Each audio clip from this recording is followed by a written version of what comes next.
Desde su escena de apertura, una muerte inesperada y presentada con una mezcla de humor negro y solemnidad, Six Feet Under establece de inmediato que no será una serie como las demás. Su primer episodio no solo introduce a una familia disfuncional que regenta una funeraria en Los Ángeles, sino que propone una premisa inquietante y ambiciosa: explorar la vida a través del lente de la muerte y viceversa. Más que un drama familiar o comedia negra, Six Feet Under se revela, desde su piloto, como una meditación fúnebre con alma vibrante, y lo hace sin sentimentalismo, sin manipulación emocional directa.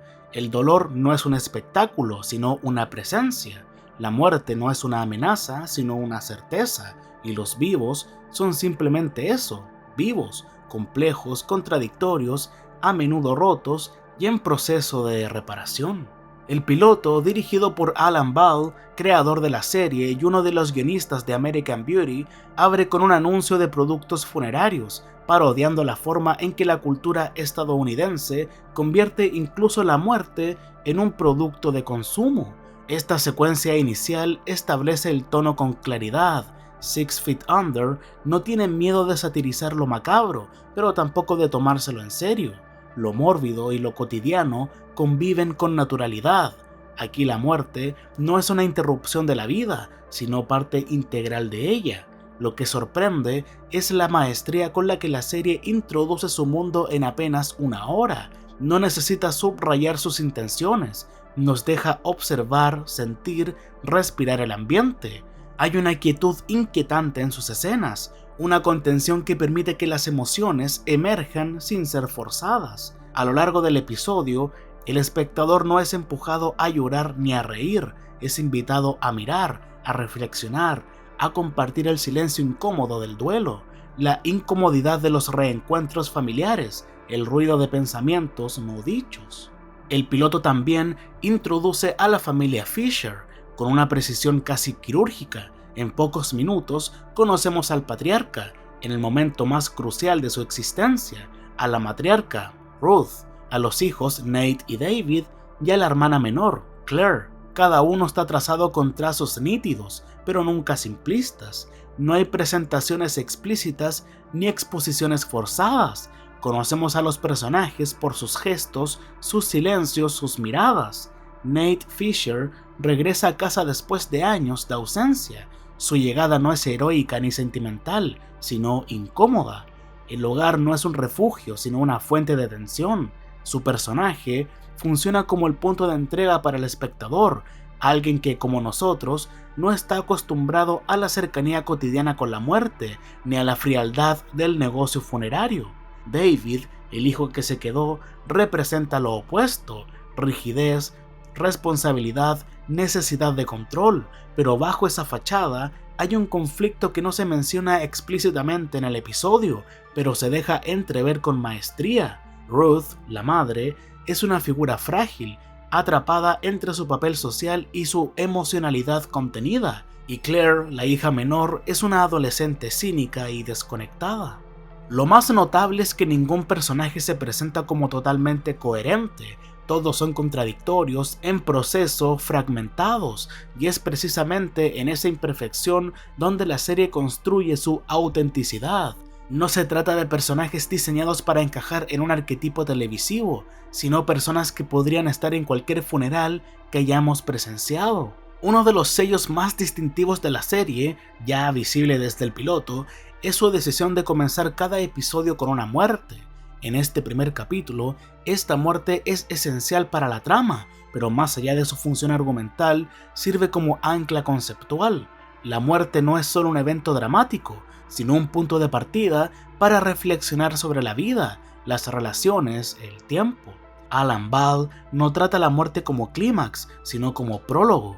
Esto subvierte las expectativas narrativas tradicionales. Lo importante no es tanto cómo o por qué alguien muere, sino cómo los vivos responden y reaccionan. El duelo se convierte en motor narrativo, pero también en espacio poético. El episodio permite que los personajes interactúen con la muerte de manera literal y simbólica. Hay momentos de diálogo interno, de visiones oníricas, de monólogos silenciosos. La línea entre lo real y lo imaginado se difumina, pero nunca se vuelve confusa. Más bien, el lenguaje visual y narrativo de la serie sugiere que la muerte nos acompaña incluso cuando creemos haberla dejado atrás, y eso no tiene por qué ser una amenaza, puede ser también una forma de tomar conciencia. Visualmente, el piloto es sobrio, casi austero, no hay fuegos artificiales estilísticos, la cámara observa más que intervenir, la dirección evita los excesos dramáticos, el montaje es pausado, permitiendo que los silencios respiren y que las miradas hablen. Sin embargo, esta sobriedad no significa falta de intención, cada encuadre está cuidadosamente compuesto, los colores apagados, los interiores silenciosos y los planos fijos, todos contribuyen a crear una atmósfera de recogimiento y contención, y cuando el episodio se permite un momento de ruptura onírica o emocional, ese contraste se siente con una fuerza devastadora. El uso de música también merece mención. Thomas Newman compone un tema principal inolvidable, aunque solo se escucha al final del piloto, que encapsula el tono de la serie, una mezcla de belleza melancólica, extrañeza y serenidad. Durante el episodio, la música es mínima, pero cuando aparece, lo hace con elegancia, subrayando emociones sin manipularlas. Lo otro interesante es que el capítulo presenta sin grandilocuencia los temas que definirán la serie. El primero y más evidente es la relación con la muerte, cómo la negamos, la tememos, la ritualizamos y la convertimos en negocio. Pero debajo de eso hay temas aún más humanos, la tensión entre padres e hijos, la incomunicación familiar y el miedo a no haber vivido una vida auténtica. Hay una crítica sutil a las convenciones sociales en torno a la muerte, el lenguaje vacío de los funerales, las frases hechas, los gestos aprendidos. La serie parece decirnos que la muerte debería ser una experiencia íntima, honesta, no un espectáculo social, pero al mismo tiempo muestra que incluso las convenciones vacías pueden tener valor para quienes no saben cómo procesar su dolor de otra manera. El capítulo también plantea preguntas sin ofrecer respuestas. ¿Qué significa vivir una vida con sentido? ¿Podemos reconciliarnos con el pasado? ¿Qué nos define? ¿Nuestras decisiones, nuestros errores o nuestras pérdidas? La escena final es una de esas secuencias que permanecen suspendidas en la memoria del espectador, no por su espectacularidad, sino por su poder simbólico y emocional.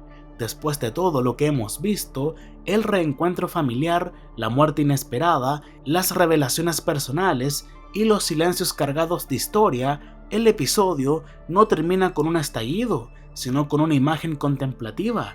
Nate observando a los peatones pasar, mientras un cartel sobre su cabeza dice "Prohibido merodear". Esa advertencia urbana, en apariencia banal, se transforma aquí en una declaración filosófica. Deja de esperar, deja de quedarte estancado, la vida no te va a esperar.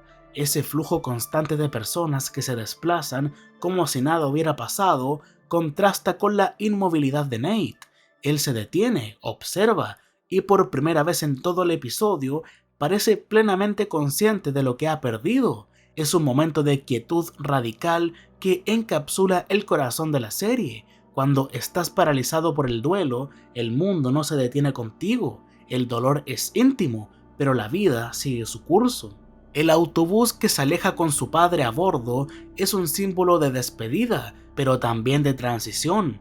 No es simplemente la partida de un ser querido, es también el instante en que Nate, el hijo que huyó del hogar buscando una vida más libre, más espontánea y menos estructurada, empieza a comprender lo que dejó atrás. Ese autobús, además, no solo representa la muerte, sino el viaje irreversible. El padre, como el bus, sigue su ruta, el hijo debe encontrar la suya. Esta escena marca un momento de despertar. Nate deja de correr. En el transcurso del episodio lo vemos moverse y trotar, como si estuviera huyendo de algo invisible, pero al final se detiene, no por resignación, sino por comprensión.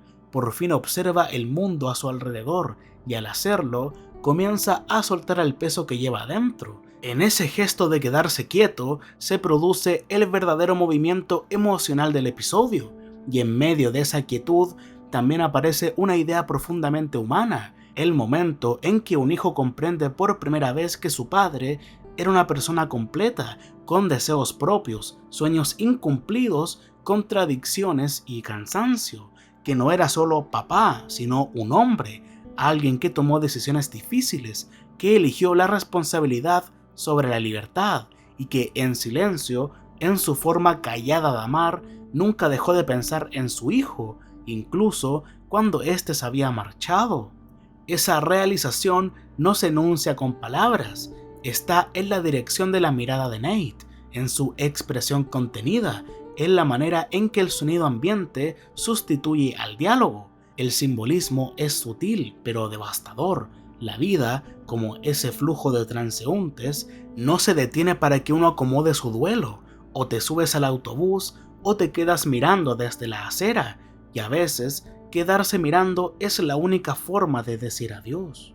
En retrospectiva, esta escena también sirve como reflejo de la visión del padre sobre la libertad. Aunque él se quedó en casa con la funeraria, con los hijos y la rutina, su espíritu compartía más con Nate de lo que parecía. En la visión de Claire durante el funeral, escuchamos esto.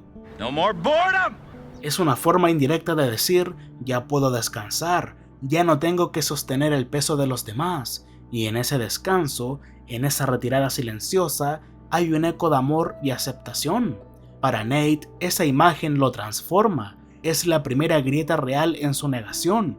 No es un estallido de llanto, ni una catarsis dramática. Es apenas una respiración honda, pero es suficiente para empezar el proceso. Y quizá haya un nuevo comienzo, como sugiere el autobús, una buena noche de sueño. Tal vez la pausa, el detenerse bajo un cartel que prohíbe merodear, sea justamente lo que le permite no quedarse atrapado en el limbo del dolor. Y por último, está la idea del tránsito humano, como si la vida misma fuera una estación de autobuses. La gente viene, la gente se va, y lo único que podemos hacer es estar presentes mientras eso ocurre. Esta escena no solo hizo que muchos espectadores conectaran emocionalmente con la serie, también reveló que cada pequeño gesto, cada paso en la calle, cada despedida callada puede contener el peso completo de una vida. El episodio concluye sin un gran giro, sin una resolución clara, y eso es parte de su fuerza. No se trata de una historia con un final, sino del comienzo de un proceso. Los personajes están lejos de haber llegado a algún tipo de verdad o revelación. Lo que tienen es una sacudida, una grieta en la rutina que los obliga a mirar hacia adentro. Es un cierre que no busca aplausos ni lágrimas, sino reflexión, un fundido en negro que deja resonando una pregunta incómoda. ¿Qué haríamos nosotros si tuviéramos que enfrentarnos de pronto con la finitud de todo?